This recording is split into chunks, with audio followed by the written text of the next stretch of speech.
Magandang araw sa inyong lahat. Ako'y nalulugod sapagkat kayo naririto para sa ating virtual na aralin ngayong araw tungkol sa paksang Banghay. Ako si Jezreel May Ilabiaga. Ako ang magsisilbing inyong guro para sa sesyong ito, na ay handa na kayong lahat na magsimulang mag-aral ng mga nakakapukaw na bagay. Simulan na natin. Ano nga ba ang banghay? Ang banghay ay tumutukoy sa maayos at malinaw na pagkakasunod-sunod ng mga pangyayari sa kwento o paksa. Nakalahad dito ng maayos ang mga pasalaysay na pangyayari tulad ng kung ano at anong kahulugan ng mga pangyayari sa paksa. Ang kahalagahan ng banghay na ito ay nagbibigay ng maayos at magpapakilala at pagsasanay sa mga tagapakinig para sa paksa na ituturo. Ito rin ay nagbibigay ng istruktura at organisasyon na pahayag na nagtutulak sa malinaw na komunikasyon ng mga layunin at aspeto ng aralin. Sa pamamagitan ng pagkakaroon ng maayos na banghay, mas madali para sa mga tagapakinig na maunawaan at sundan ang daloy ng aralin. Ano ang nilalaman ng banghay? Panimula, suliranin o tunggalian, saglit na kasiyahan, kasukdulan, kakalasan, at wakas. Sa panimula, malaki ang pananagutan ng may akda dito. Sa bahaging ito, paasahin ng may akda ang mga mababasa sa isang kawili-wili at kapanapanabik na akda. Dito, ang makikita ang pagpapakilala sa mga tauhan, pagpahiwatig ng suliraning kakaharapin ng mga tauhan, pagkintal sa isipan ng mga mambabasa ng damdaming pagigitawin, at paglalarawan ng tauhan. Para sa saglit na kasiglahan, naglalahad dito ng panandali ang pagtatagpo ng mga tauhang masasangkot sa suliranin. Inihahanda rin sa bahaging ito ang mga mambabasa sa pagkilala sa mga pagsubok na darating sa buhay ng mga tauhan. Sunod naman ay suliranin o tunggalian. Ito ang problema nga harapin o kinakaharap ng tauhan o mga tauhan sa kwento. Ang tunggalian ay may 4 na uri. Una, tao laban sa tao, tao laban sa sarili, tao laban sa lipunan, at tao laban sa kapaligiran o kalikasan. Sunod naman ay ang kasukdulan. Sa kasukdulan, nakakamtan ng pangunahing tauhan ang katuparan o kasawian ng kanyang ipinaglalaban. Sunod naman ay ang kakalasan. Dito ay ang tulay sa wakas ng kwento. Para sa wakas, binubuo ang wakas ng kakalasan at katapusan. Ang kakalasan ang bahaging nagpapakita ng unti-unting pagbaba ng takbo ng kwento mula sa maigting na pangyayari sa kasukdulan. At ang katapusan ang bahaging kababasahan ng magiging resolusyon ng kwento. Naman, bibigyan natin ng banghay ang ating napanood o nabasang kwentong Ang Matanda at ang Dagat.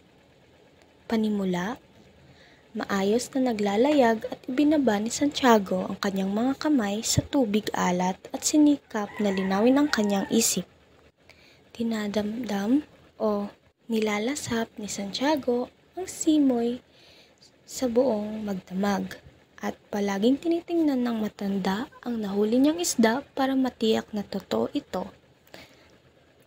Para naman sa suliranin, ang pag-atake ng mga pating sa matanda na kung saan kinakain ng mga pating ang isda na nahuli ni Santiago.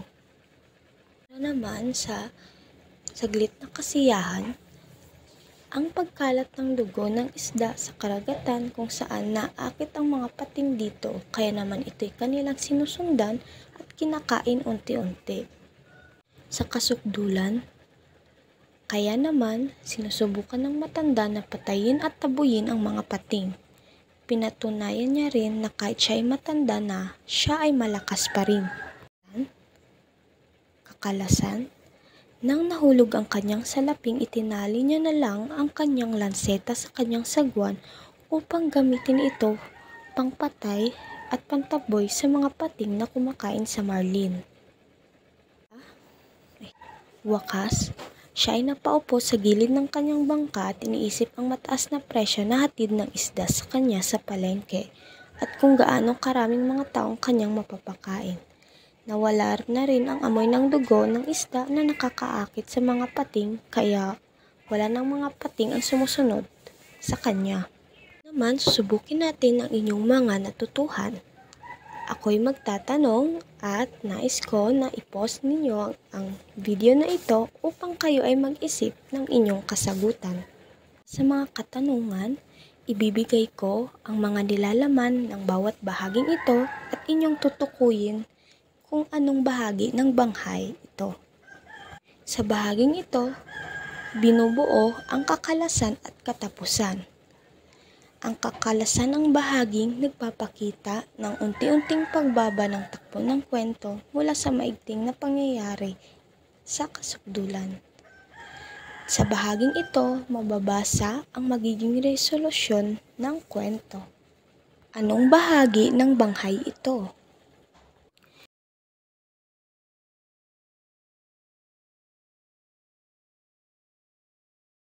Tama ba ang inyong mga kasagutan?